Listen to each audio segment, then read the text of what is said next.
So question पूछा जा रहा है, why does the temperature not rise while conversion of state?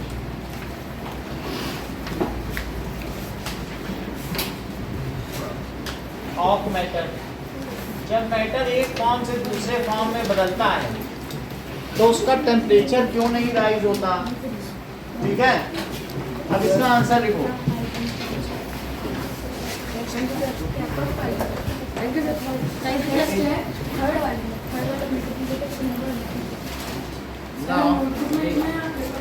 अभी मैं बता रहा हूँ ना, बात नहीं करो जस्टिन। तो वाई डज क्यूरिंग, देखो यहाँ पर मान लीजिए एक आइस है, तो आइस के पीस को जब हम हीट करते हैं तो हीट करने पर ये थोड़ा थोड़ा मेल्ट होने लगेगा, और मेल्ट होने पर ये जब तक इससे थोड़ा सा भी अगर आइस बचा रह गया ये मेल्ट होने में, तो इसका जो टेम्परेचर है और जो इसका टेम्परेचर है दोनों कितना रहेगा? 0 डिग्री। 0 डिग्री। तो वो कह रहा है कि हम कंटिन्यूअस तो हीट सप्लाई कर रहे हैं, however the temperature remains 0 degree Celsius. ये तो हो गया सॉलिड टू लिक्विड। लेकिन यदि इसको हम और हीट करते चले जाएं तो एक ऐसी स्थिति भी आती है कि ये धीरे धीरे अब 0 से बढ़ने लगेगा। जब सारा आइस खत्म हो जाएगा उस समय फिर 0 से बढ़ेगा। समझ आई बात कि नहीं? तो मेरे कहने का मतलब है कि ये देखो,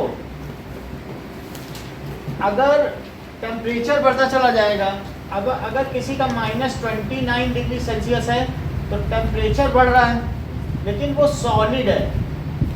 और जब इसका टेम्परेचर 0 डिग्री सेल्सियस हो गया तो 0 डिग्री सेल्सियस में टेम्परेचर अब नहीं बढ़ रहा है। मैं हीट तो दे रहा हूँ, लेकिन हीट देने पर भी क्या टेम्परेचर बढ़ रहा है? No sir. हीट दी और टेम्परेचर नहीं बढ़ा। हीट तो नीचे से गर्म करना है ना, और टेम्परेचर थर्मोमीटर देखेगा। तो ऐसे में ये बताओ ये कौन सी स्टेट है? और यहाँ से यहाँ तक, यहाँ सॉलिड और पूरी बर्फ है, और ये आखिरी टुकड़ा है बर्फ का जो अब पिघलने वाला है। यहाँ से यहाँ तक हमने हीट करीब 10 मिनट दी है। कितने मिनट दिए? 10 मिनट। तो ये जो 10 मिनट दी है, तो इस स्थिति में जस्टिन बताओ कौन सा फेज ऑफ मैटर है, कौन सी स्टेट ऑफ मैटर है? सर ये सॉलिड रहेगा। आप बताओ। सॉलिड और लिक्विड। सॉलिड प्लस लिक्विड, बहुत अच्छा बताया, क्योंकि दोनों रहेंगे, अब पिघलने लगेगा। During transition of state both state of matter को एग्जिस्ट, दोनों ही स्टेट एक साथ रहती हैं। तो इसलिए क्या बोला जाएगा? बोलो, सॉलिड प्लस लिक्विड। और ये आखिरी पॉइंट है, जब अब इसके बाद लिक्विड हो गया तो ये 0 डिग्री हो गया। अब 0 के बाद मान लो इसको मैं और हीट दूं तो फिर क्या सारा लिक्विड हो जाएगा? Yes sir. अब लिक्विड हो जाएगा, अभी 0 ही डिग्री है, लेकिन फिर इसके बाद अब जब इसका आखिरी बर्फ का टुकड़ा भी खत्म हो गया तो अब अगर इसको और हीट दी जाए तो ये बढ़ने लगेगा। और बढ़ने के बाद एक ऐसी स्थिति पे पहुंच जाएगा कि ये 100 डिग्री भी पहुंच सकता है। तो अब ये जब 100 डिग्री पहुंच गया, ऐसी स्थिति में इसकी बॉइलिंग शुरू हो जाएगी। और ये इसका मतलब है इसकी गैस और लिक्विड दोनों को एग्जिस्ट करेंगी। Yes sir. और ऐसे में जब इसमें आखिरी पानी भी, अब इसमें अभी मैं हीट कर रहा हूँ करीब 20 मिनट, इतनी जल्दी पानी वो नहीं होता है, बर्फ तो जल्दी पिघलती है, लेकिन पानी में आधे घंटे 1 लीटर उबालने में लग जाते हैं। तो ऐसी स्थिति में गैस बहुत ज़्यादा हो गई, और जब ये पूरी गैस बन जाएगी तो अब गैस का टेम्परेचर बढ़ेगा। जब ये गैस बन गई पूरी, तो अब अगर इसको मैं किसी बर्तन में रख दूँ या कुछ भी करूँ, तब ये जाकर ये हो जाएगा 200 डिग्री सेल्सियस भी हो सकता है। लेकिन तब तक 100 ही रहेगा जब तक पानी की थोड़ी सी भी मात्रा मौजूद है। बोलो, बात समझ में आ गई? Yes sir. ये पानी खत्म होगा तब टेम्परेचर बढ़ना शुरू हो गया। तो इससे क्या पता चलता है? सॉलिड प्लस लिक्विड, तो 0 डिग्री का जो लिक्विड है, अब सब सॉलिड खत्म हो गया, बर्फ खत्म हो चुकी है, फिर ये बढ़ा, और बढ़ते बढ़ते ये 100 डिग्री पहुंच गया। अच्छा, ये जो 100 डिग्री पहुंचा, देख लो आना, ये ए है, ये बी है, ये सी है और ये डी है। तो सी और डी के बीच में स्टेट ऑफ मैटर क्या रहेगी? सी और डी के बीच हाँ, लिक्विड। बोलो। Sir liquid. लिक्विड है कि क्योंकि ये 0 डिग्री है, तो 0 डिग्री से जब पानी 100 डिग्री तक पहुंचेगा तब तक वो क्या रहेगा? Liquid। इवेपोरेशन एक स्लो प्रोसेस है, उसको हम इग्नोर कर रहे हैं। इवेपोरेशन तो होता रहेगा, लेकिन उसे यहाँ क्या करें बोलो? इग्नोर। लिक्विड। तो अब जब 100 डिग्री पहुंच गया, अब बहुत देर तक हमने हीट दी इसको, लेकिन डी से ई तक क्या रहेगा बोलो Palak? Liquid plus gas. Liquid plus gas coexist, और जैसे ही सारा पानी स्टीम में बदल गया तो ऐसी स्थिति में फिर से ये बढ़ने लगा, और ये ई से एफ या और भी आगे जाएगा तो वो 200, 300 और 600 भी पहुंच जाएगा क्या? Yes sir. तो जो स्टीम होती है उसको कितने भी गर्म किया जा सकता है। फिर अब स्टीम चाहे जितनी भी हो, स्टीम बहुत आगे होने पर फिर अगर उसमें इलेक्ट्रॉन निकलने लग जाए तब प्लाज्मा होगा, वो हम आगे देखेंगे। तो कभी भी आप किसी भी उससे पूछोगे डॉक्टर से हमारा मरीज जल गया ठीक तो हो जाएगा, तो कहेगा भाप से जला, स्टीम से जला। इसका मतलब ये कि बहुत सीवियर बर्न है, क्योंकि स्टीम से जलने का मतलब है 200 से जला है। तो बोलेंगे आप ठीक तो हो जाएगा, तो बोलेगा कह तो रहे ना स्टीम से जला है, समझ में नहीं आता है। इससे क्या है कि that means steam is having so much heat energy. अब समझ में आया? अब एक बात जैसे अभी हम आपसे आपका क्वेश्चन लेते हैं, ये बताइए during conversion of state why does the temperature not rise? हमने यहाँ से इसको इतनी हीट दे दी तब भी 0 ही क्यों कहा? इसलिए क्योंकि during conversion of state whatever heat is supplied is totally utilised for breaking the bonds of the neighbor particles. between particles and it is not utilized for raising the temperature. समझ में आ गई बात कि नहीं? तो ये लिखो during conversion of state whatever heat is supplied just in sentence पूरा करो। It is supplied is utilized ऐसा for the it is totally utilized, पूरी की पूरी it is totally utilized for breaking the bonds of the neighbor particles. बहुत अच्छा, totally utilized for breaking the bonds with neighbor particles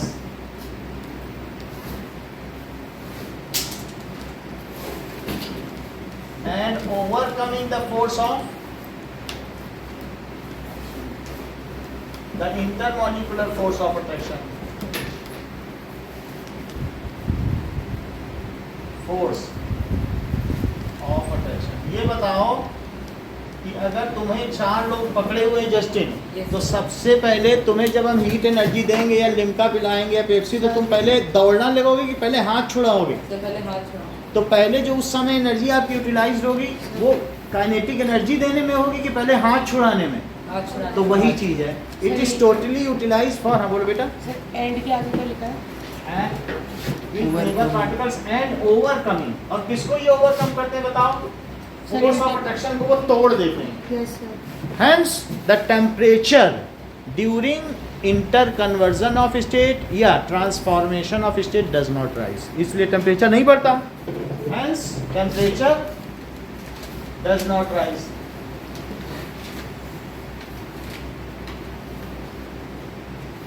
Does not rise. अब जरा देखो। Sir हाँ sir वो एंड के बाद का जो सेंटेंस है वो एक बार समझा दीजिए। ये ना, yes sir. And overcoming the intermolecular force of attraction. अगर वो बॉन्ड टूट गए तो जीत किसकी हुई?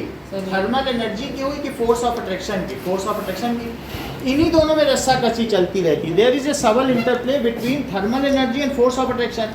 तो जैसे जैसे आप हीट दोगे तो थर्मल एनर्जी जीतती जाती है, फोर्स ऑफ अट्रैक्शन हारता जाता है और उसका स्टेट बदलता जाता है। तो वो उसको तोड़ देते हैं। फोर्स ऑफ अट्रैक्शन को क्या कर देते हैं? तोड़ के भी बाहर भाग जाते हैं। कहते हैं अब हमें नहीं रहना है, अब हम लोगों ने नाश्ता पानी कर लिया, अब तो क्लास में नहीं बैठेंगे। और वो उस एनर्जी से प्ले ग्राउंड में दौड़ते भागते रहते हैं। They break the bonds, overcome कर लिया। समझ में आ गई बात? और इस हीट को क्या कहते हैं? हमने हीट दी लेटेंट हीट। और उसने क्या किया? टेम्परेचर नहीं बढ़ाया। This heat is called latent heat. Latent heat. अब जरा देखिए, तो लिखिए what is latent heat? this side. अब देखो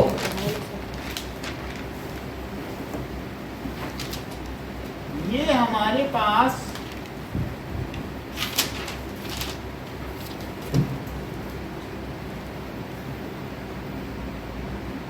ये थोड़ा सा आइस है और इसको हमने गर्म किया,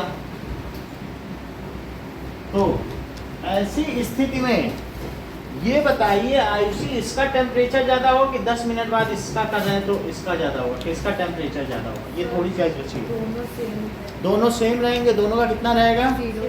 बात समझ आ गई? तो इस तरीके से डिफाइन लेटेंट हीट। आज जस्टिन कुछ क्वेश्चन पूछना था कि हो गया?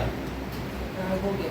ठीक है, तो डिफाइन लेटेंट हीट। अब हम आपसे पूछते हैं, थोड़ा सा बताओ लेटेंट हीट क्या होती है या hidden heat?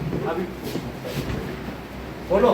Sir, latent heat is the heat which is provided when heat is provided to a matter, a solid, is provided to a solid and the conversion of solid into liquid overcomes and its temperature देखो, rises. ये बात सही है, पूरी बात आपने कही। During inter conversion of state of matter, जब मैटर एक फॉर्म से दूसरी फॉर्म में बदल रहा है तो heat is supplied, but temperature does not rise, लेकिन टेम्परेचर नहीं बढ़ता। As this heat is utilised, ये किसमें काम में आती है? To break the existing bonds between them, to break the bonds between particles, molecule भी लिख सकते हैं या पार्टिकल्स, जो आप लिखना चाहें। दिस इज कॉल्ड, इसे लेटेंट हीट कहेंगे। इसको गुप्त उष्मा कहते हैं। हिडन हीट हिंदी में क्या कहेंगे? गुप्त उष्मा। कि उष्मा देते जा रहे, देखो और लोग हैरान हैं, अरे थर्मोमीटर का टेम्परेचर ही नहीं बढ़ रहा है। क्यों नहीं बढ़ रहा है? क्योंकि उसने वो सारा का सारा बॉन्ड तोड़ने में काम आ रहा है। अभी पार्टिकल ने दौड़ना शुरू ही नहीं किया, बॉन्ड तोड़े तो दौड़े। अब दो एग्जाम्पल्स हैं, दैट इज, ये भी ग्राफ बना लें, एक टेम्परेचर और हीट का ग्राफ है, ये आया है कई बार। ये लिक्विड हो गया प्लस गैस, और ये क्या हो गया बोलो? गैस हो गया। सर यहाँ पे टेस्टेड होगा, कुछ चीजें लेंगे लेटेंट हीट, ये ग्राफ आपको दिया जाएगा, लेकिन ये सारी स्टेट मिटा दी जाएंगी, आपसे लिखवाई जाएगी। अब दो चीजें हैं Riya, latent heat of fusion and latent heat of vaporisation, दो definition. Latent heat of fusion, fusion तो जानते हो ना, मेल्टिंग। तो एक है गलन की गुप्त उष्मा और दूसरी है वाष्पन की गुप्त उष्मा। तो सबसे पहले देखेंगे कि 1 किलो बर्फ को पिघलाने के लिए एटमॉस्फेरिक टेम्परेचर, एटमॉस्फेरिक प्रेशर में जितनी तुमको हीट चाहिए उसको लेटेंट हीट ऑफ फ्यूजन कहेंगे। To convert 1 kg of solid, मैंने तो ऐसे आइस बोल दिया, आइस समझाने के लिए बोला, वरना किसी भी सॉलिड को, to convert 1 kg of solid at its melting point, minus नहीं चलना, नहीं हम तो -29 की बर्फ लेंगे, कोई फिर -300 की ले आएगा, वो फिर हीट ही देता रहेगा, पहले 0 तक लाए। जो लोग आइस लाए सब 0 डिग्री की ही लाए, और उसको 0 डिग्री के ही पानी में करनी, उसके लिए जो हीट देनी होगी उसी को क्या कहेंगे? Latent heat of fusion. फिर से सुनो, फिर बोला, ठीक है? To convert 1 kg of solid at its melting point, जो मेल्टिंग पॉइंट है, जैसे हमने सॉलिड आइस के लिए तो 0 डिग्री की आइस लानी है ना, eight its melting point eight atmospheric pressure, whatever heat is required, ऐसा करने के लिए जितनी हीट की आवश्यकता होगी, it is called latent heat of fusion. जरा बोलो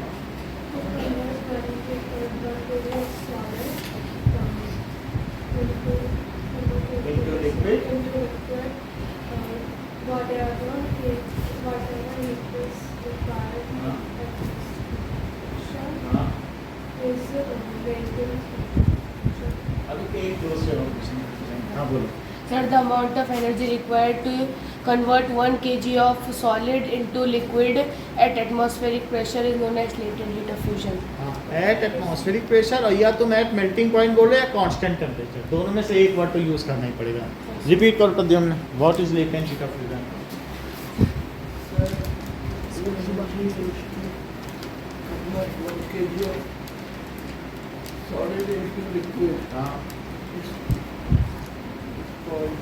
थोड़ी चीज कम रह गई, बोलो. हाँ जी, it is melting point. Sir? हाँ. Sir, latent heat of fusion में तो बुक में आया है. Latent heat of fusion में बुक में तो लिखा है. वो सब दोनों में होता है. फिर एक बार वापस मतलब हुआ नहीं फिर से आया। समझाएंगे. देखो, फिर से समझो इस चीज को. शांत हो जाए। अब देखिए कि समझो ध्यान, पहले बता दे फिर आप चलाएं. देखो इसमें क्या करना ना, सबसे पहले 1 kg आइस ले लो, और वो कितने डिग्री की होनी चाहिए? 0 की. और उसको किस पे कन्वर्ट कर लो, बोलो? 0 डिग्री सेल्सियस के वाटर पे कन्वर्ट कर लो. इसमें जितनी हीट चाहिए, तो इसके लिए करीब करीब आपको 18 किलो जूल एनर्जी चाहिए होगी. वो हम बाद में देख लेंगे, आगे आपको एक चक्कर आने वाला, लेकिन इतनी चाहिए होगी. तो 1 किलो आइस को 1 किलो पानी में कन्वर्ट करने के लिए खुले में गर्म करो, क्योंकि अलग अलग जगह पे अलग अलग फिर लेटेंट हीट हो जाएगी. At atmospheric pressure whatever heat is required to convert 1 kg solid to 1 kg liquid at its melting point is called latent heat of fusion. Arpit repeat करो. At atmospheric pressure to convert 1 kg of solid into liquid at its melting point to whatever heat is required is called its इसको ठीक है, यही बात है. अब ये और सबसे अच्छा तो इन्होंने बोल दिया देवांश ने कि दिव्यांश ने. देवांश ने. तो अमाउंट ऑफ हीट, देखो amount of heat energy required to convert 1 kg solid into liquid at its melting point. Sentence पूरा करिए दिया. At atmospheric pressure At atmospheric pressure is called latent heat of fusion. latent heat of fusion. रिया, आप मुझे latent heat of vaporization की definition बताएं. Amount of heat energy required to convert 1 kg of liquid into gas at its boiling point at atmospheric pressure is known as latent heat of बहुत अच्छा. latent heat of vaporization. Aditya repeat करें.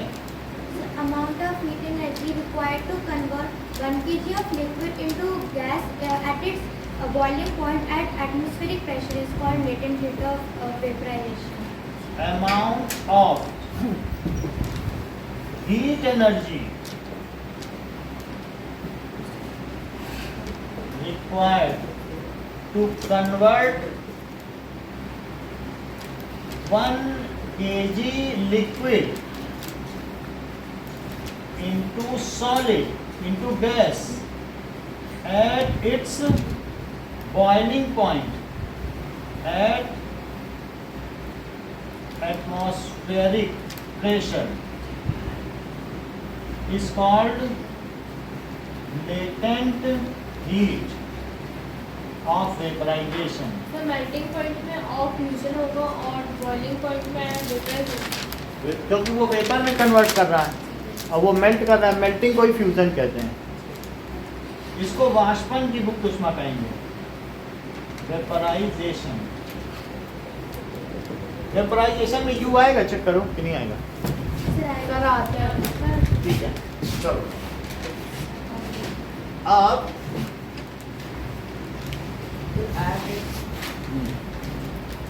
define latent heat.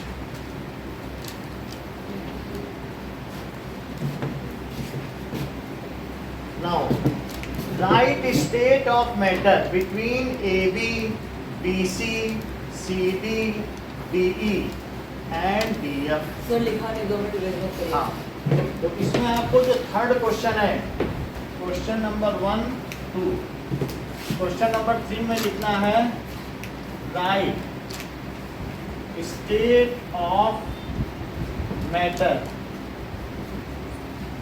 Between AB, BC, CD, DE and EF। अब question number 4 में 2 definition आपको बतानी है, latent heat of fusion और latent heat of vaporisation.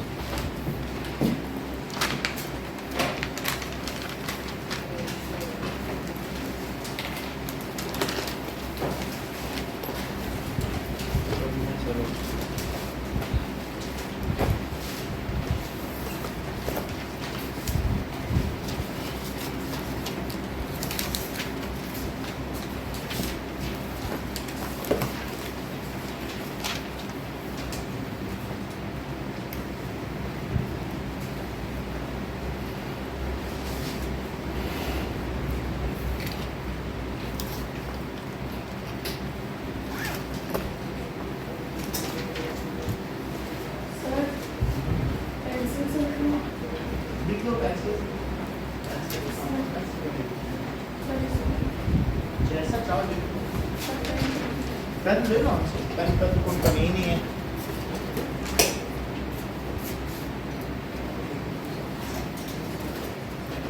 ये लो। पेन तो कभी आपका अगर गड़बड़ हो तो ले जाता हूँ। ये लो।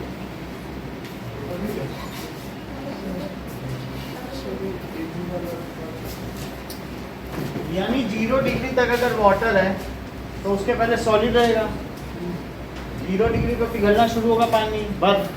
तो यहाँ पर सॉलिड आइस प्लस वाटर, यहाँ वाटर, यहाँ पे क्या होगा, water plus vapour, water plus steam और यहाँ स्टीम। सही है? चलो कहाँ तक लिख लिया मदन, कहाँ तक हो गया? चलो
ठीक है, ओके। नाउ देखो, अगर मान लीजिए बाहर बहुत कम लोग हैं तो आप, और एक है कि बाहर बहुत सारा प्रेशर है, बहुत लोग इकट्ठा है, तो तुमको बाहर जाने में बहुत सारी एनर्जी चाहिए, तो ऐसे में ज़्यादा टेम्परेचर देना पड़ेगा। If outside there are more particles congested then it is very difficult for a newer particle to escape from its surface. जैसे प्रेशर कुकर में ऊपर से प्रेशर पड़ता रहता है, तो जो ये पानी है इसके ऊपर पहले क्या होगा, पानी ऊपर जाएगा और वो उसी पे फिर से प्रेशर क्रिएट करेगा। तो इसके अंदर 660 डिग्री तक भी जाने पर पानी का और प्रेशर बढ़ता जाएगा। प्रेशर इवन एक लोहे की सीटी उठा देता है, और इसमें प्रेशर कुकर में कभी बॉइलिंग नहीं होती है, और 660 डिग्री तक भी पहुंच जाएगा। और अगर आपने खुली बटलोई में, खुले बर्तन में पानी गर्म किया तो 100 डिग्री सेल्सियस में एक बार पानी में उंगली डालो, बॉयल पानी में, और 10 मिनट बाद वो बॉयल करके आधा बचा है तब उंगली डालो जस्टिन को, तो किस में ज़्यादा चलोगे? उसके बाद वाले में। ये बहुत अच्छी बात बताई। इन्होंने कहा कि दोनों में इक्वल चलेंगे, तो जस्टिन ने ऐसा क्यों बोला, इस चीज़ को हम देखें। पहले इनकी बात क्लियर करें फिर यहाँ पे आए। इन्होंने कहा सर जब आपने पानी पूरा भरा था और ये बॉईल हो रहा था, तो ये बॉईल हो रहा है, तो बॉईल होने में और फिर आपने कहा कि आधे घंटे बाद अब इतना बचा है और अभी भी बॉईल हो रहा है, तो एक बार जस्टिन ने, आप लोगों ने गौर की, क्या बोला कि whatever heat is supplied is totally utilised for conversion of liquid into gas. जितनी हीट मिलती गई उतने लोग भागते गए, लेकिन जो बच गए वो 100 डिग्री सेल्सियस के ही बचे। तो इसका भी टेम्परेचर कितना है बोलो? 100 डिग्री और सेल्सियस। इसका भी कितना है? 100 डिग्री सेल्सियस। तो अभी अगर उंगली डालो या 30 मिनट तभी डालो, तो दोनों ही केस में इक्वल क्यों जलोगे?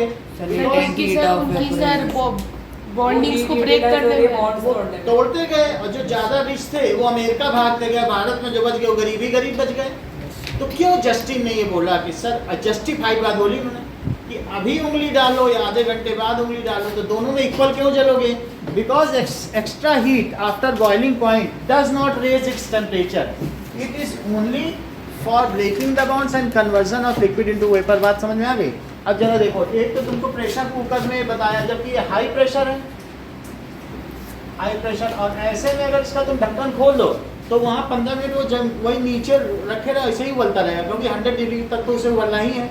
और हम लोग लद्दाख में थे तो 60 डिग्री, वहाँ 20% की एटमॉस्फेयर है, वहाँ उबलते पानी में हाथ डाल के देखते थे 60 डिग्री में, मारो आलू तो 8 घंटे हो गया, वो ये उबल क्यों नहीं रहा? तो वहाँ एटमॉस्फेयर न होने की वजह से कमी टेम्परेचर पे भाग जाया करते थे पार्टिकल। तो at lower pressure the boiling point is low, at higher pressure the boiling point is high. इतनी बात समझ आ गई? अब हमारा क्वेश्चन क्या है? सबसे जमा कर दिया? No sir. और जमा करो, अब इतना रेट क्यों कर रहे हो? मदन और कौन है? आपका भी जमा करिए भाई। आते हो? दैट इज, बात नहीं करो, बात कंटामिनेट होती है ग्लास। देखिए,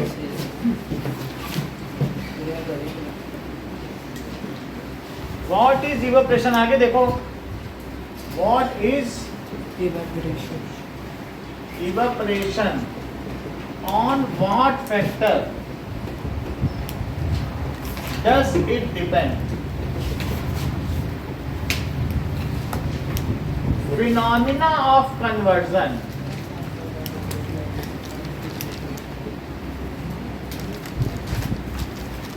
of liquid,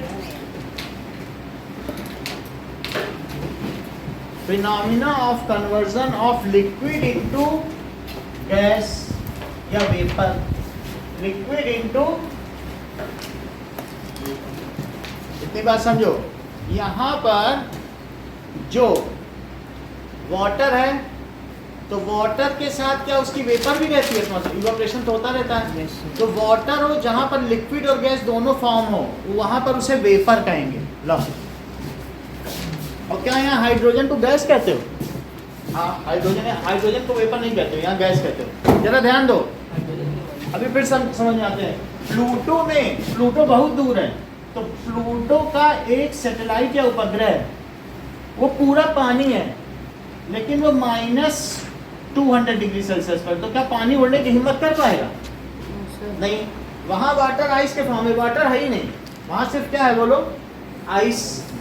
अब वो वाटर भी नहीं है, और अगर मान लो वहाँ वाटर भी होगा तो उसका वेपर भी बन पाएगा, क्योंकि इतने टेम्परेचर पर, तो वहाँ पर H2O को गैस बोलेंगे।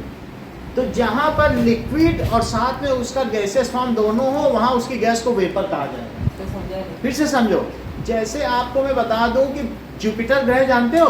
जुपिटर में हाइड्रोजन की नदी बहती है, और जब नदी बहती तो उसमें से हाइड्रोजन के वेपर भी निकलेंगे। हाइड्रोजन तो एक सिंगल एटम, हाइड्रोजन एक H2 गैस है। हर एक चीज की तीनों स्टेट होती है। जैसे लिक्विड है, ये आयरन लिक्विड सॉलिड है, इसको लिक्विफाई भी किया जा सकता है 1450 पे, आयरन बहेगा, देखा है ना?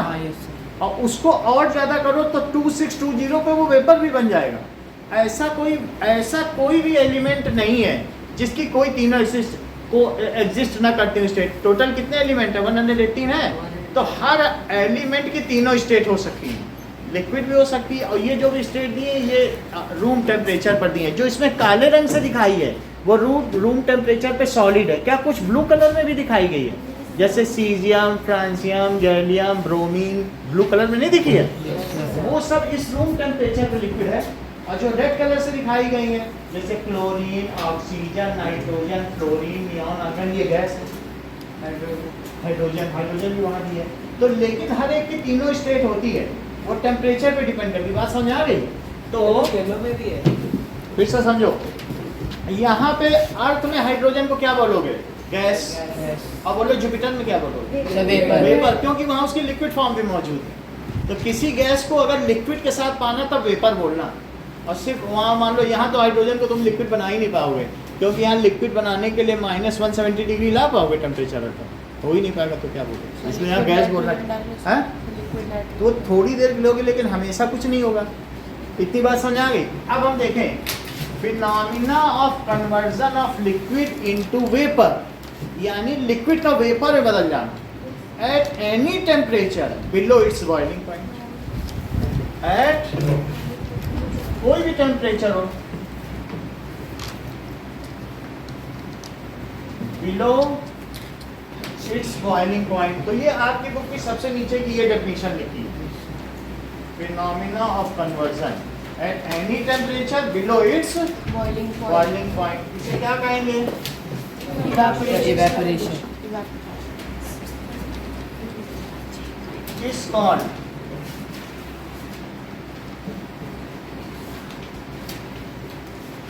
इवेपोरेशन। इतनी बात समझ आ गई? Yes sir. इवेपोरेशन, देखो अब दूसरी चीज देखो, इवेपोरेशन इज सरफेस फिनोमिना। क्यों भाई सरफेस फिनोमिना है?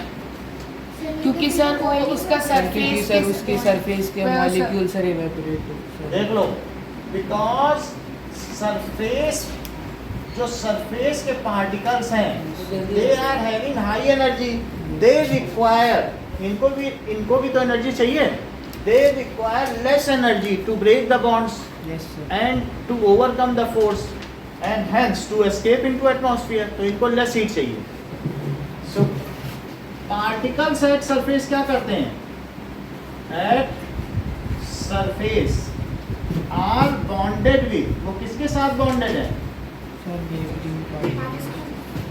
with less particles। और जबकि बीच वाले कैसे हैं बताओ? जब ये ज्यादा बॉन्डेड से लोगों से ज्यादा से बॉन्डेड है, यस सर। 1 से 2 से 3 से 4 से 5 से 6 से बॉन्डेड है, और ऊपर वाला 3 से ही है। So they require less energy to break the bond. सारा खेल तो बॉन्ड के तोड़ने का ही है। तो ये आसानी से तोड़ पाएगा कि ये जसमिता सबसे आसानी से तोड़ लेगी, 3 ही लोगों का हाथ छुड़ाना पड़ेगा। और ये पलक क्या, ये आना कैसे छुड़ा पाएगी? इसको तो सब घेर के बैठे हैं, ये तो भाग ही नहीं सकती, कहीं नहीं भाग सकती। समझ आई बात कि नहीं? जो बीच में है वो भाग पाएगा कहीं, और जो पीछे बैठी है मदन भाग जाएगी, निकल जाएगी। इसको कितनों का हाथ छुड़ा? बात समझ आ गई? तो इस जो बीच का पार्टिकल है वो नहीं भाग सकता है। अब ये जो सरफेस पे है, so particles at surface are bonded with less particles, it requires less latent heat. उसको बहुत आसानी से थोड़ी भी दो तो उतने में हो जाएगा। सो इट टेक्स वाटर के केस में 100 डिग्री सेल्सियस तक पहुंचना जरूरी होगा ना, किसमें? वाटर के केस में। वाटर हो चाहे जो, ये सब यहीं पे पानी डाल दो, कोई उबलता थोड़ी है, यहीं उड़ जाता है रात में। 100 कोई थोड़ी, तुम घर में पोछा लगाते हो पानी कैसे उड़ जाता है? कि कहते हो मम्मी से उबाल दो जरा जमीन, ऐसा कुछ नहीं होता है। So it takes latent heat from bulk of liquid. वो कहाँ से लेटेंट हीट लेगा बोलो? Latent heat from bulk of liquid.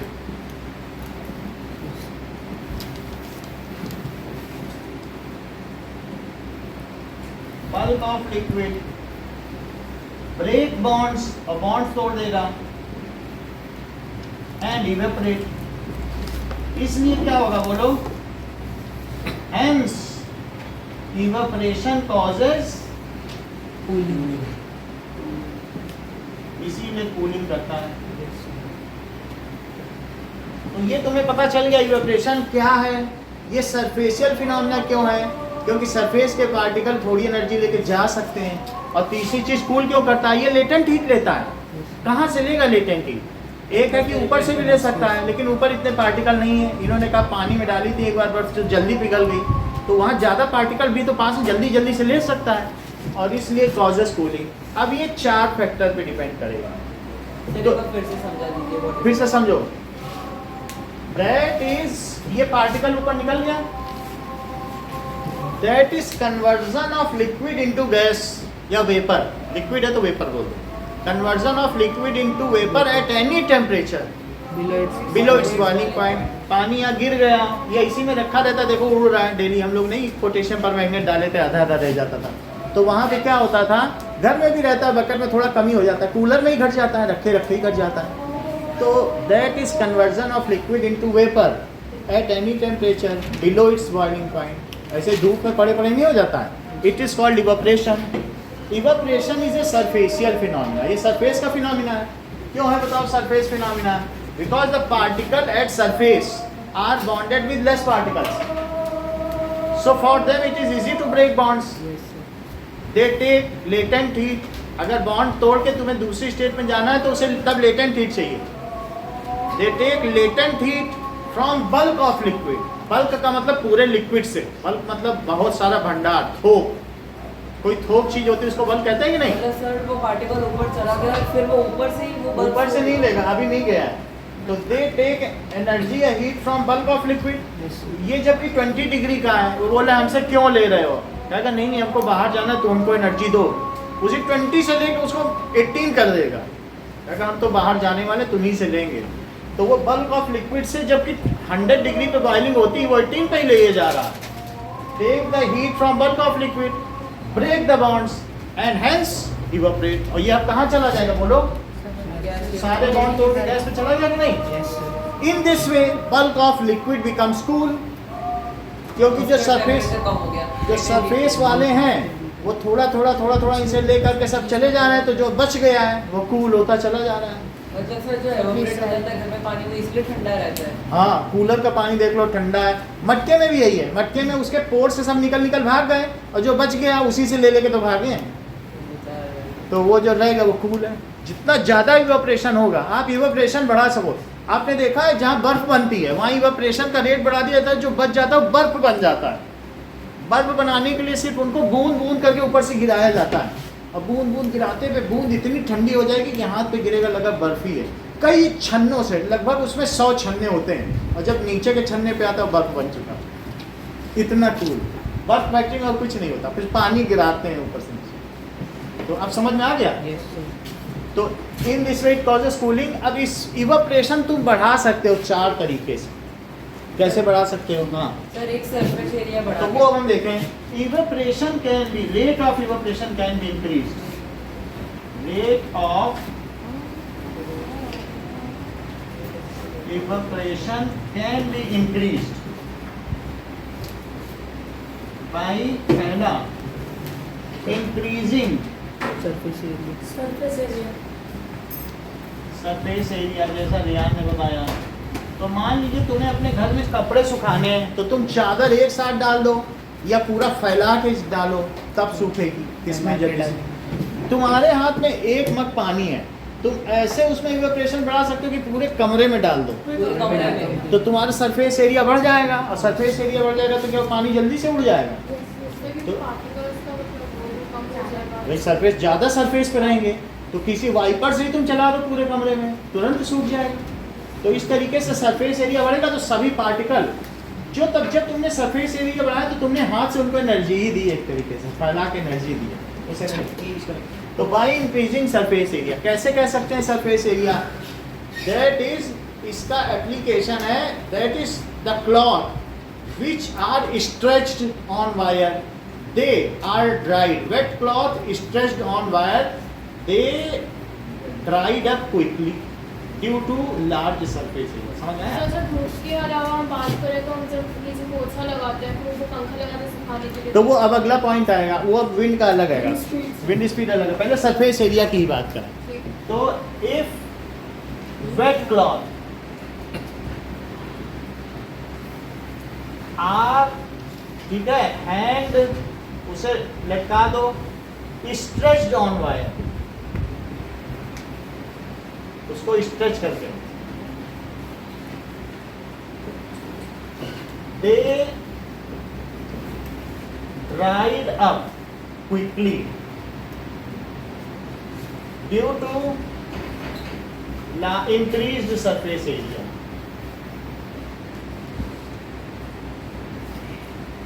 अब दूसरी चीज, ये तो हमने उनका सरफेस एरिया बढ़ा दिया। अब देखो टेम्परेचर बढ़ाने पे भी कुछ बात बन सकती है क्या फिर? तो क्योंकि उनको तो कहीं ना कहीं से हीट चाहिए बॉन्ड तोड़ने के लिए, तुम दे दो तो और अच्छा ही है। सो दैट इज, ये ना लिखना कि इवापोरेशन डिपेंड्स ऑन, ऐसे लिखना, ये बहुत बच्चे गलती करते हैं। Rate of evaporation increased by, ये डिपेंड लिखने से पता नहीं चलता, लोग सोचेंगे सरफेस एरिया इंक्रीज कर दिया, डिपेंड कर रहा है, पता नहीं घटेगा कि बढ़ेगा, डिपेंड कर रहा है, क्या पता कैसे डिपेंड कर रहा है। यहाँ पे नहीं गड़बड़ करना, कहना rate of evaporation increases by increasing. Sir evaporation called cooling है कि cause cooling? Cause, so cause cooling, ठीक है। अब जरा देखो दूसरी चीज क्या है, that is increase in temperature.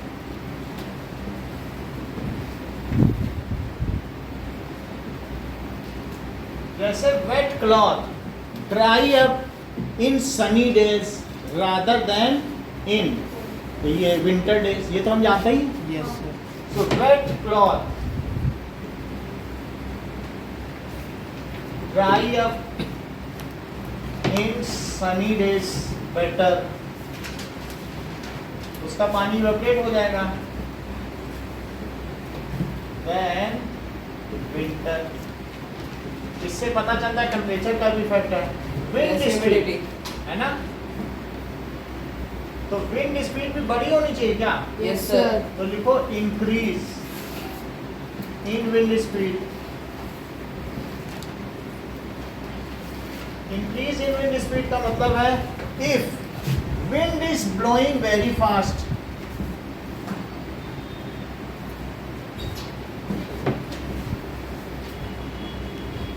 Then water poured on surface, पानी अगर फर्श पे गिरा है तो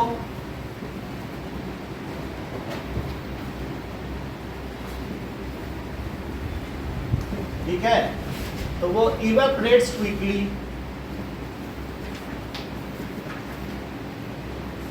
या हवा बहुत जल्दी चल रही है तो आपके घर के कपड़े या चादर जल्दी सूख जाती है। यस। और चौथा है डिक्रीज इन ह्यूमिडिटी। सर जो विंड होता है उससे उनको हीट कैसे मिलती है? सर मैं बताऊं? अभी बता रहा हूँ, ये अच्छी बात पूछी है। जैसे विंड हुआ तो जो बच्चे यहाँ से बाहर भागे वो विंड उनको उड़ा ले गई, and it facilitates newer childs to come out. अब मान लीजिए अगर वो पार्टिकल ऊपर है और विंड उनको नहीं उड़ा के ले जाए तो वो ऊपर ही वो घेरे खड़े हैं, वो नए को आने नहीं देंगे। तो विंड का फर्ज बनता है कि जैसे जैसे जो निकलते जाए भगा के ले जाओ उनको, नए के लिए रास्ता क्रिएट, जगह बनाना चाहिए। जगह बनाना। तो wind creates that it facilitates A way for the passage out, तो जैसे पार्टिकल उठा भगा के ले जाओ, नया ये चीज करते हैं। सर मतलब वो खुद से नहीं हो पाते जब तक विंड नहीं होती। अगर मान लो इस कमरे में हवा खूब चले, एक है कि पार्टिकल पूरे उल्टे चले जाओ, चारों तरफ दरवाजा बंद कर दो, तो यहीं के पार्टिकल ऊपर रहेंगे, वो इतना मॉइस्चर हो जाएगा कि नए मॉइस्चर जा ही नहीं पाएंगे, और तुम हवा कर दो तो वो सब भाग जाएंगे, then new particle will come out. वास्तव में भी ये ह्यूमिडिटी का एक खेल है। तो ह्यूमिडिटी का मतलब है कि वाटर कंटेंट, तो एक एक बकेट पानी आधी बकेट जमा हो गया, क्यों जमा हो गया? क्योंकि हम लोग की जो ह्यूमिडिटी है वो एसी खींच के इसमें डाल रहा है, तो 2 बाल्टी रोज जमा हो जाता है। तो इससे क्या पता चलता है, अगर एटमॉस्फेयर में चेन्नई में जाओ तो खूब नमी है, चिपचिपापन है, वहाँ पर तुम्हें अच्छा लगेगा कि राजस्थान की शाम में। राजस्थान में क्या होगा कि यहाँ इवेपोरेशन, यहाँ ड्राई एटमॉस्फेयर है, यहाँ पर भी अगर दोनों जगह 25-25 डिग्री टेम्परेचर हो तो चेन्नई में हालत खराब हो जाएगी, क्योंकि वहाँ 25 में भी बाहर इतना पानी कि तुम्हारे बॉडी से इवेपोरेट ही नहीं होने देगा पानी, और यहाँ सब ड्राई है। तो ड्राई की वजह से क्या होगा बोलो, यहाँ पे ड्राई होने की वजह से तुम्हारी बॉडी से जो इवेपोरेट होगा भाग जाएगा पानी। अब आप ये देखो यहाँ इतना ड्राई है, बीकानेर में सब बालू बालू है, जहाँ बालू है सारा पानी खींच लेती है, और हवा में यहाँ 15% ह्यूमिडिटी है, और 98% कहाँ पे बोलो, चेन्नई में। बीकानेर में 15% ह्यूमिडिटी है, वहाँ पे ऐसे ही मिक्सचर बना के बाहर छोड़ देते हैं, हफ्ते हफ्ते भर तक क्रिस्पी रहता है। और फिर उसको बीकाजी और हल्दीराम वाले पैक करते हैं और पूरे भारत नहीं पूरे विश्व में सप्लाई करते हैं। क्यों? क्योंकि वहाँ का एटमॉस्फेयर ऐसा है, वहाँ 15% ह्यूमिडिटी है, ऐसे ही छोड़ दो, हफ्ते भर बाद खाओ क्रिस्पी, और वहाँ अरे घंटे भर खुल रही रह गई, नमकीन बेकार हो गई, वहाँ ह्यूमिडिटी ज़्यादा है। तो समझ में आने बात कि नहीं, ह्यूमिडिटी का ही सारा खेल है। ह्यूमिडिटी वहाँ तो बिल्कुल ड्राई लगेगा, ह्यूमिडिटी क्यों लगेगी? कहाँ पे? तो बीकानेर में आपको ह्यूमिडिटी नहीं लगेगी, वहाँ 15% की तो है। सबसे कम भारत में बीकानेर में ही है, इसीलिए भारत में जो भुजिया का पापड़ का राजा है, चाहे हल्दीराम है या उसका भाई बीका जी, दोनों एक ही पिता के लड़के हैं। तो ये बीका जी और हल्दीराम ये दोनों कहाँ के हैं? बीकानेर के ही। सही है। तो डिक्रीज इन ह्यूमिडिटी, ठीक है, तो इसका क्या मतलब है? ह्यूमिडिटी ज़्यादा होने से इवेपोरेशन होगा रिया कि कम होने से? कम हो। Water content in atmosphere is called humidity, ठीक है। वाटर कंटेंट, ये जितनी भी बात इवेपोरेशन की जा रही है वाटर के संदर्भ में की जाती है, क्योंकि हमारा डे टू डे इसी पे ही एप्लीकेशन है, और बाकी हमें किसी के इवेपोरेशन से क्या लेना देना। हमें कपड़े ही तो सुखाने होते हैं, ठंडी हवाई तो खानी होती है, मटके का पानी तो ठंडा करना होता है, तो यही सब चीज़ हम देखेंगे। तो सब कुछ वाटर के टर्म्स में बता रहा हूँ यहाँ पे। वाटर कंटेंट इन, हाँ सर मैंने कल एक चीज़ कही कि एक हैंगी यार उसको पूरा गीला करा, फिर उसके अंदर का थोड़ा पानी निकाला, उसके बाद उसको मैंने स्पिन करा था एयर पे, तो उसका जो टेम्परेचर और ठंडा हो गया था। तो ऐसा क्यों? तो ठंडा इसीलिए हो गया क्योंकि उसमें रेट ऑफ इवेपोरेशन बढ़ गया, और उसने जब रेट ऑफ इवेपोरेशन बढ़ा तो उसने उसी बल्क ऑफ वाटर में से ही एनर्जी ले लेके अपने बॉन्ड तोड़े और उड़ गया, तो हैंकी ठंडा हो। अल्टीमेटली उसे लेटेंट हीट लेनी है। वो कह रहा अरे हमको बाहर निकलना है, विंड स्पीड बढ़ गई, हम जा रहे हैं, और उसी अंदर जो पानी था ना तुम्हारे रुमाल से, उसने कहा हमको दो एनर्जी। उसने कहा हम कहाँ से दे, 20 डिग्री, नहीं हमको दो। वो उसको 18 किया, फिर 10 किया, फिर 5 करके चला भी गया, और जो तुम्हारे पास बचा हुआ गीला रुमाल है वो 5 ही डिग्री के टेम्परेचर का। बोलो बात समझ आ गई कि नहीं? Yes sir. तो अब वाटर कंटेंट इन एयर को क्या कहते हैं बोलो? ह्यूमिडिटी। सर हाँ सर वहाँ पर इंक्रीजिंग विंड स्पीड में सर वहाँ पर फास्टर आना चाहिए। then water poured on surface is faster the wind speed. नहीं सर, increasing wind speed में the wind is blowing very fast. very fast तो faster लिख लो, एक ही बात, very fast एक ही बात। water content in air is called humidity. so if humidity is less then it facilitates, इससे क्या होगा?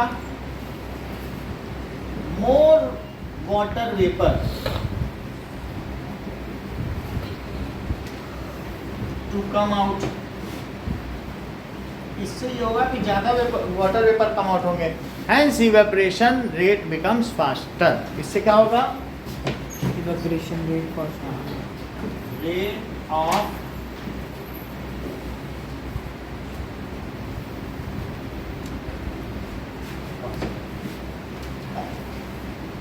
अब जरा देखो कितनी बात हो गई। सर ह्यूमिडिटी वाले केस में इसके अंदर जो डेफिनेशन दी है वो भी लिख सकते हैं? ह्यूमिडिटी क्या क्या दिया था? सर इसमें क्या है? Humidity is amount of water vapour present. Certain amount of ठीक है, तो water content in air is called humidity. आप लिख दो water present in air is called humidity, एक ही बात। वाटर की जो मात्रा हवा में वही ह्यूमिडिटी है, उसे आर्द्रता कहते हैं। ह्यूमिडिटी भी बोल सकते हो या क्या कह सकते हो? आर्द्रता।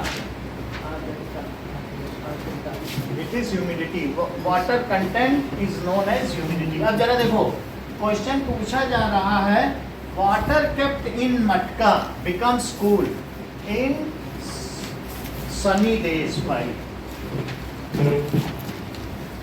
In hot rice is water kept in earthen pot becomes cool. आप देखते हो कि ऐसा हो जाता है ना, क्यों होता है? So आपके घर में दिवाली भी आती होंगी, मिट्टी की चीज़ें आती होंगी, तो उसमें देखते हो कि छोटे छोटे छेद होते हैं, तो that is earthen pot contains millions of tiny pores.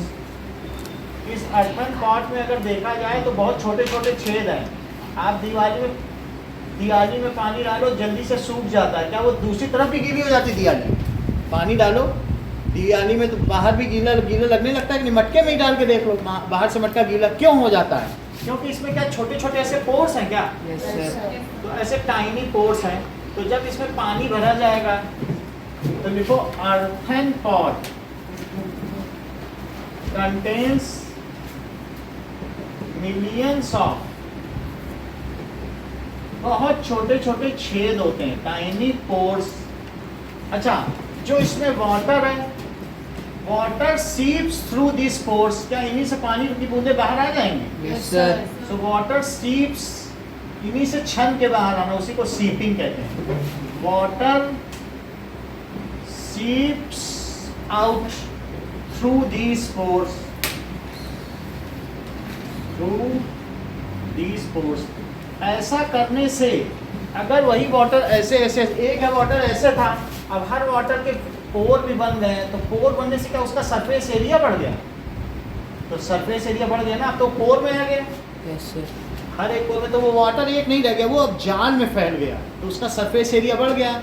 So it increases surface area of water a lot, क्योंकि वो सीधा नहीं रह गया, अब वो ऐसे हर पोर में आ रहा है। सो इससे क्या हुआ बोलो? जैसे मान लीजिए पानी भरा है, अब ये बात बताओ, तुम पानी में एक टॉवेल डाल दो और टॉवेल निकाल दो, तो ऐसे पानी ना उड़े, लेकिन टॉवेल में इतने फाइबर हैं, तो जहाँ जहाँ फाइबर है क्या पानी वहाँ उसके साथ साथ चल रहा है। Yes, sir. तो अब वो पानी सिर्फ एक सरफेस नहीं रह गया, तुमने टॉवेल में ले लिया, तो क्या टॉवेल में जितने पोर हैं या जितने फाइबर्स हैं, धागे हैं, उन्हीं के साथ साथ पानी चल रहा है, तो क्या वाटर का जो सरफेस एरिया है वो बढ़ गया है? उसी तरीके से जो मटका है, मटके में जितने छेद हैं उनके साथ साथ पानी चल रहा है, तो उनके चलने, और हर एक चीज़ एयर के कांटेक्ट में, तो इससे क्या पता चलता है? कुछ छेदों में हवा भरी और कुछ में पानी भी भरा होगा, तो इससे क्या होगा? उसका सरफेस एरिया बढ़ गया, क्योंकि इतना मोटा मटका और हर एक हवा के भी संपर्क में और पानी के भी संपर्क में, तो वो सब अलग अलग सरफेस, एक सिंगल सरफेस नहीं रह गई। इतने मोटे मटके में जहाँ जहाँ पानी गया, तो पतले छेद में चारों तरफ सरफेस एरिया है, एक पतले छेद में गया तो क्या चारों तरफ एक सरफेस नहीं बन गई? सर अंदर का पानी तो कम हो गया इस तरीके से। हाँ, हो ही जाएगा, अंदर का पानी इतना था, इतना हो जाएगा थोड़ी देर में, उससे कम होने से क्या ठंडा तो मिलेगा? तुमको कम से क्या लेना है? पानी की कमी है क्या भारत में? पानी तो बहुत है, थोड़ा कम हो जाने दो। तो इससे क्या होगा बोलो? तो through these pores it increases surface area a lot, तो इससे क्या हुआ बोलो? ऑपरेशन का फॉलोअर डाल सकते हैं, हाँ, ऑपरेशन कह सकते हैं इसे सर। अब इसके बाद जो कहेंगे, पहले हम ये जस्टिफाई कर रहे हैं किससे? हाँ बोलो बेटा। सर छेद में से ये गंदे पार्टिकल्स अंदर क्यों निकलते हैं? गंदे वो पका हुआ मटका है, उसमें गंदे पार्टिकल नहीं जाएंगे, इट इज़ वेरी हेल्दी, वो तो कोई ऐसी चीज़ नहीं होती। पक गया मटका तो वो मिट्टी नहीं होगी, एक दो बार धो लो फिर यूज़ करो। सर तो छेद होने से ऐसा नहीं कि डस्ट को अंदर नहीं ले जाएगी, हाउएवर पानी के फाइन कैपिलरीज बन जाएंगे। इतना छोटा छेद है, आप ये देखो कि इससे पता चल जाएगा कि ऐसा क्यों होता है कि इतने छोटे छेद हैं। इंक्रीजिंग टेम्परेचर की वजह से ठंडा नहीं रहता। वो भी आएगा ना, अभी पूरी बात करेंगे, अभी तो उसका हमने किया ही नहीं। पहले ये बताया सरफेस एरिया बढ़ा, हम सारे फैक्टर को इंक्लूड करेंगे। इतने पतले पतले छेद हैं, ये देखो, तो अब ये इतना पतला छेद है, आप इसको थोड़ा फूक के भी देख सकते हैं या ऐसे भी देखें, ये कैपिलरी है, इसमें इतना पतला छेद है जैसे आपके हेयर। अभी मैं दिखा रहा हूँ उसमें पानी जाता कैसे, तब फिर हम आगे की बात करें, इसको कैपिलरी कहते हैं। तो किस चीज़ पे काम आती है?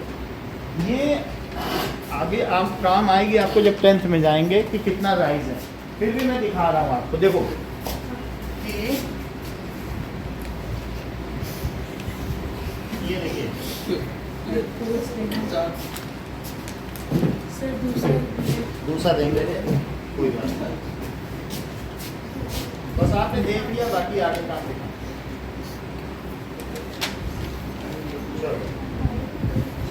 नाउ सी,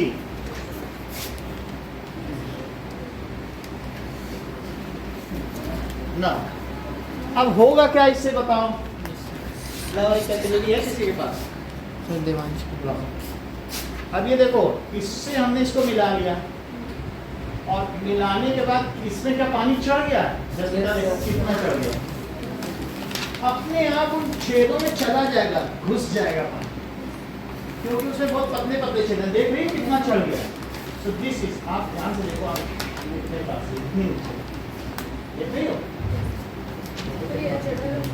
अपने आप एक कैपिलरी राइज हो जाएगा। जहाँ भी पतला छेद होगा वहाँ पे चढ़ जाएगा। कई बार आपने ये देखा होगा कि गणेश जी दूध पी रहे हैं, ऐसे बहुत पहले मान्यता चली थी, उनके भी सूंड में थोड़ा बहुत छेद होगा तो उसमें पानी लगाओ, चम्मच ठक से अंदर चला जाता। तो पूरा भारत का जो भी दूध था ये 1 घंटे के अंदर सब लोग पिलाने ही नहीं करते। तो मैंने भी करा था अपने वो, है ना? एक स्कल्पचर के साथ dog देखो। का। इसी का। सब में कैपिलरी राइज देख रहे कितना ऊपर, अपने आप ऐसे ही मट्टी में भी कैपिलरी बन जाती है। वो जो पतले पतले छेद हैं उनमें कहीं चढ़ जाता होगा, ठीक है। तो अब जहाँ तक ये चढ़ेगा क्या उसके चारों तरफ एक सरफेस एरिया नहीं डेवलप हो गया, तो it will create a large surface area. देखो कितना ऊपर चढ़ गया। लो, और किसी के पास कैसे मिलेगा, किसी में उसमें भी चढ़ जाएगा। देखो डालो, कुछ करने की जरूरत नहीं, वैसे ही डालो। ये कितना चढ़ है, देख रहा है यहाँ तक है। चलो सर, मेरे पास- लो। ठीक है, वो सभी में चढ़ गया, उतना उतना उतना सब में चढ़ गया कि नहीं, तीनों में है कि नहीं। और भी किसी के पास जो तो तीनों में चढ़ गया, चारों में चढ़ गया। तो अब इतना तो तुम्हें समझ गया कि सरफेस एरिया बढ़ गया। सर हाँ सर ये वो है इसमें कोविड में टेस्ट करते थे क्या, सलाइवा लेके। वो सब हम देखेंगे। तो ये तो पता चल गया, सर, contains के लिए क्या है? Contains millions of tiny pores, उसमें बहुत छोटे छोटे छेद होते हैं, और जब पानी इसमें गया then it increases surface area very large. ये क्या करता है, it increases surface area of water. Surface area very large. तो पहली बात क्या हुई, देखो ए लिख दिया, इससे सरफेस एरिया बढ़ गया। और दूसरी चीज लिखो, आउटसाइड क्या है बोलो, टेम्परेचर हाई है, Yes, sir. Temperature is high. और तीसरी चीज क्या है बोलो, Humidity. ड्राई है। Yes, sir. ड्राई का क्या मतलब है, Decreasing. तो Humidity का air humidity is less. Dry, so humidity is Low. Low. All these factor, देखो ए फैक्टर क्या है, क्या सरफेस एरिया का बढ़ना। Yes, sir. बी फैक्टर क्या है, Temperature टेम्परेचर का increase. हाई होना। और सी फैक्टर क्या है, ह्यूमिडिटी का लेस होना। All 3 factors contribute towards the higher rate of evaporation. So all 3 factors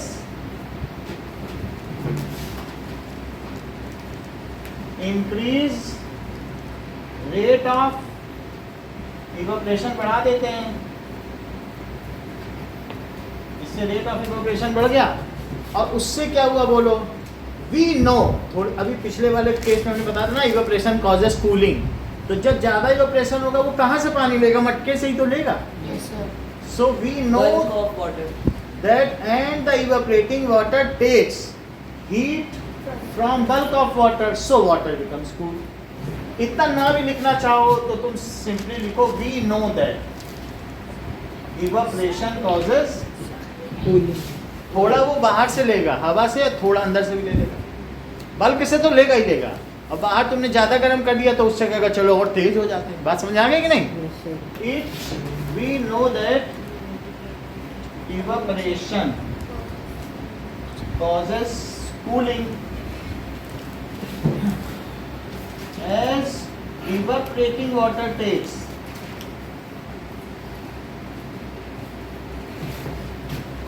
so evaporating water takes latent heat, वो गुप्त ऊष्मा कहाँ से लेती होगी, The bulk of Place. water. latent heat from bulk of water.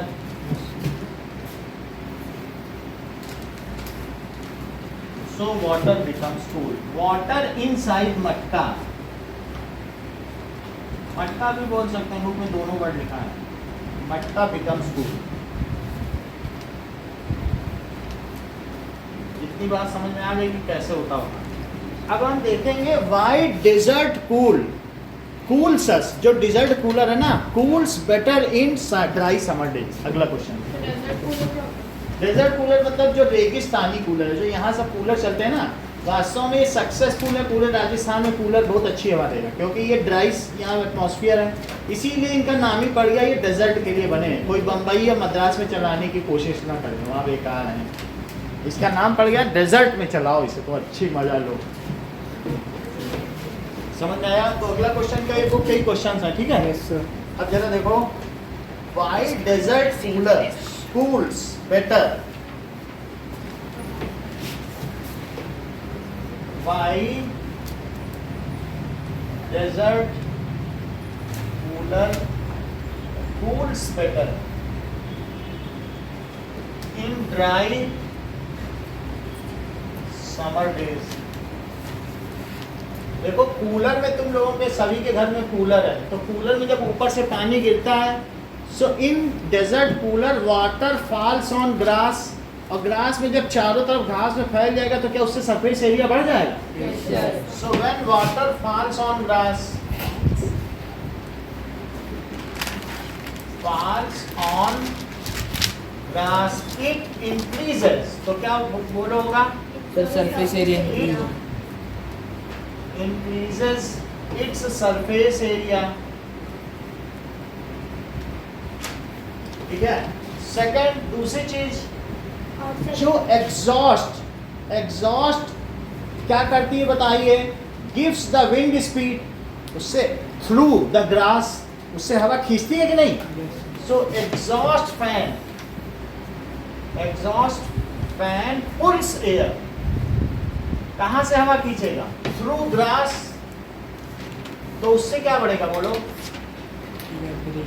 It increases, इससे क्या increase होगा? evaporation. नहीं, विंड स्पीड। हम पहले फैक्टर लिखेंगे। पहले क्या बताया था? सरफेस एरिया बताया, अब क्या बताया? Sir, wind speed. Wind speed बढ़ा। और थर्ड देखो, outside temperature is high and humidity is less. चारों फैक्टर हो गए। जब चारों फैक्टर हो जाएंगे तब क्या कमाल होगा? वहां तो 3 ही थे, यहाँ 4 हो गए। Increase in rate of evaporation. तो आउटसाइड टेम्परेचर इज हाई, और डी क्या है बोलो? Due to dryness, due to dry weather, humidity is, yes very good, humidity is less.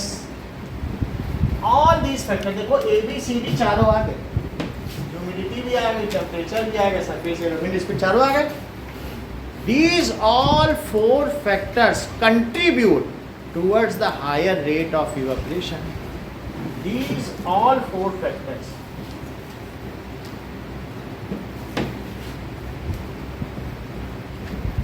increase the rate of evaporation.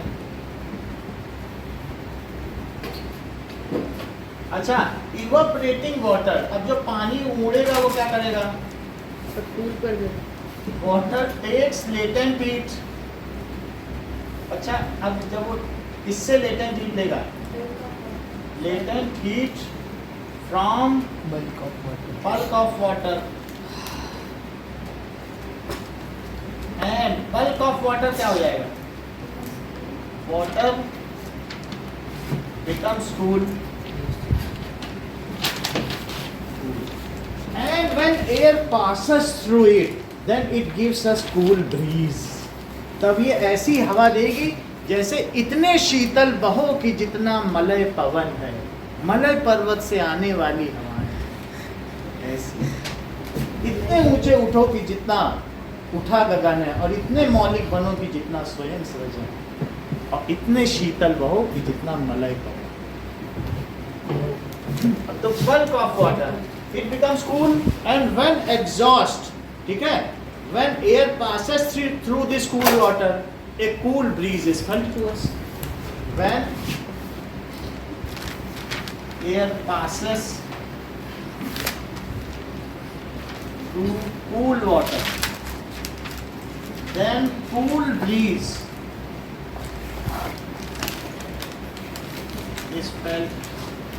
इतनी बात समझ आ गई? क्वेश्चन पूछा जा रहा है, why should we wear light cotton clothes during summer. हमको गर्मियों में कैसे कपड़े पहनने चाहिए? लाइट कलर के, गहरे कलर के नहीं। तो इसका रीजन, ये भी बुक का ही क्वेश्चन है। So, क्योंकि रिफ्लेक्ट करेगी लाइट। और रिफ्लेक्ट, अब कॉटन की भी बात है, ये सर भी कॉटन के कपड़े में टाइनी पोर्स होते हैं सर, जो स्वेट को बाहर लेके सर Absorb कर लेते इवापोरेशन हैं, कर सर, देते हैं सर, evaporate। और फिर उससे कूलिंग हो Cooling। जाती है। यही सब लिखा है कुछ वही। तो क्वेश्चन पूछा जा रहा है, why should we wear light coloured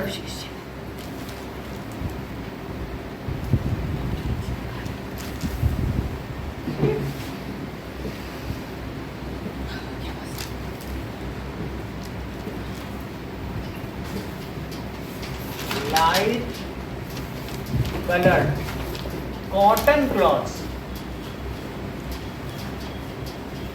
during summer.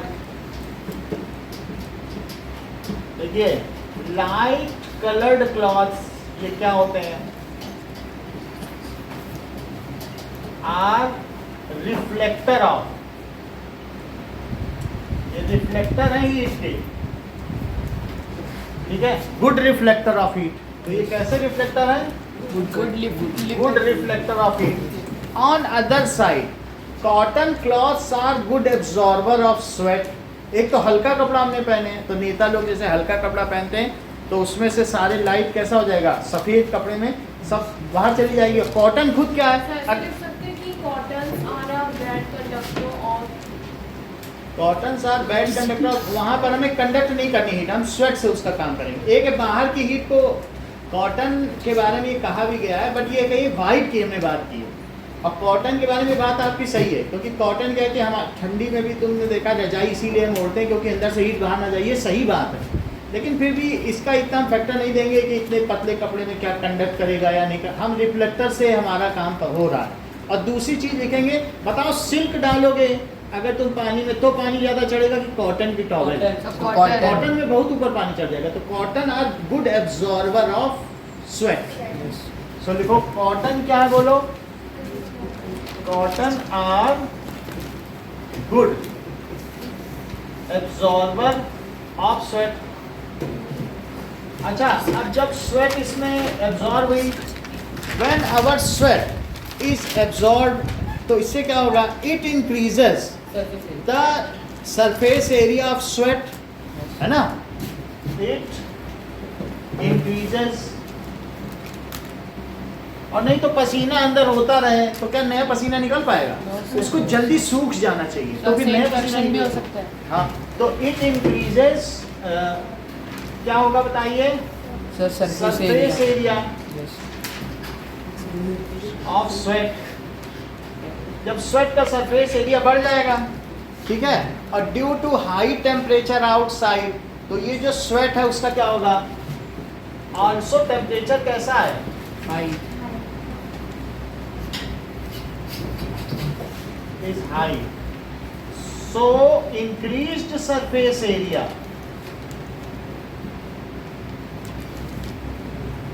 and high temperature, ये दोनों क्या काम करेंगे? सर इवेपोरेशन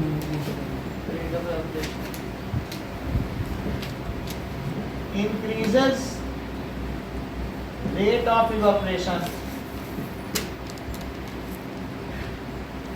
अच्छा, जो स्वेट है उसमें से सिर्फ पानी उड़ेगा, नमक नहीं उड़ पाता है। तो जो evaporating water takes latent heat from our body and keeps us cool. नमक तो रह ही जाएगा उस कपड़े में, फिर उसे बाद में धो। तो इसका क्या होगा, बोलो?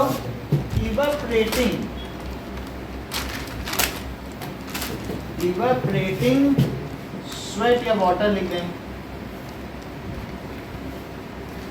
Evaporating water takes latent heat from our body।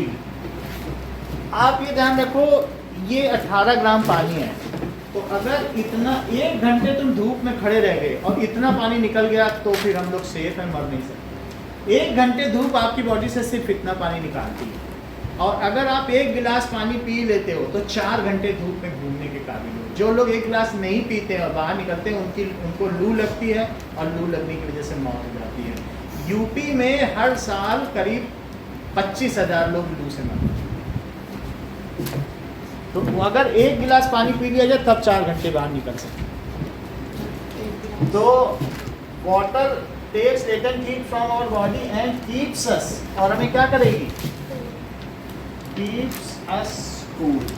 इतनी बात समझ आ गई? अब आपको 3 क्वेश्चंस के आंसर लिखने हैं। सर जो सरफेस एरिया है वो कैसे बढ़ जाएगा? किससे? वही चीज़ है, फाइबर है। तो कॉटन में फाइबर है, तो जब उसमें से निकलेगा, ये एक कपड़ा नहीं है, इसमें ऊपर नीचे करके हिस्से है, तो उन सभी में वो गीले होंगे और चारों तरफ हवा, तो वो एक एंटिटी ना हो के अलग अलग पानी माना जाए, क्योंकि बहुत सारा कॉटन है ना। ये एक कपड़ा दिख रहा है बट इसके अंदर बहुत फाइबर है, तभी तो कपड़ा जल्दी सूख जाता है, जमीन में पानी नहीं सूख पाता। तो उसी वजह से ऐसे ऐसे ताना बाना बुना है, ऐसे ही ऐसे कपड़ा होता है कि नहीं। अब जरा देखो, तो वाई डेजर्ट कूलर कूल्स, पहला क्वेश्चन तो ये है।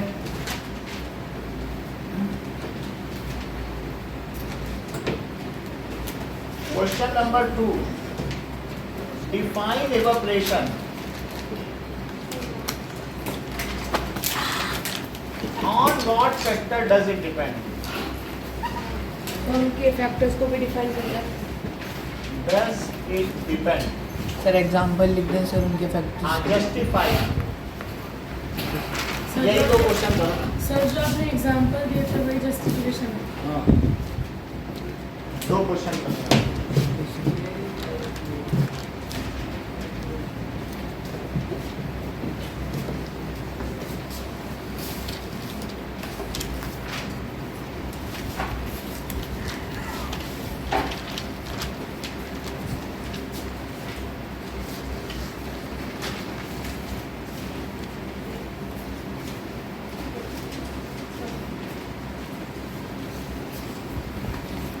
भाभी इसको ऑफ कर दो।